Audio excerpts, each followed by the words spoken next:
আমাকে নক করলে এটা কিন্তু কোনো নরমাল প্লেয়ার না, এটা কিন্তু একটা হ্যাকার। এন্ড এই হ্যাকারটা কিন্তু পুরো ম্যাচ ধরে আমাদের টার্গেট করতে থাকে এন্ড মারতে থাকে। এন্ড এখানে আমাদের স্কোয়াডটা ওয়াইপ আউট করার পরে কিন্তু সেই হ্যাকারটা আমাদের ট্রোলও করতে থাকে।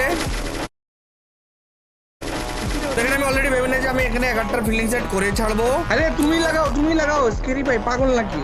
গোলাবানে হ্যাকার করলে ভয় পায় আর এরা চায় যে ম্যাচে হ্যাকার করে। এন্ড পরে ম্যাচে কিন্তু সেই হ্যাকারটা আবার আমাদের মাঝে চলে আসে। এন্ড প্রথমে এখানে স্ক্যারি ভাই এন্ড তারপর এখানে জুগার ভাইকেও ডাউন করে দেয়। তো এবার দেখো আমি কিভাবে হ্যাকার এবং তার পুরো স্কোয়াডের ফিল্ডিং সেট করি।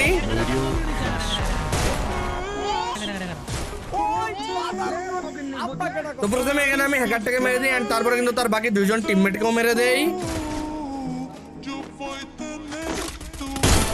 এন্ড এখানে এগারের লাস্ট টিমমেটের উপরে হিটলিস্ট লাগে কিন্তু আমরা তাকে মারার চেষ্টা করি, কিন্তু এগারের লাস্ট টিমমেটটা এখানে অন্য একটা প্লেয়ার হাতে মরে যায়। তারপর আমি সেই প্লেয়ারটাকে এখানে মেরে দেই। তো এবার যাও যাক লাস্ট জোনে। তো প্রথমে এখানে একটা প্লেয়ারকে আমি হেডশট মেরে নক করে দেই এন্ড এরপর একটা প্লেয়ার এখানে আমাকে ডোমেনের মধ্যে নিয়ে নেয় এন্ড ডোমেনে ঢুকে কিন্তু আমি সেই প্লেয়ারটাকে হেডশট মেরে দেই।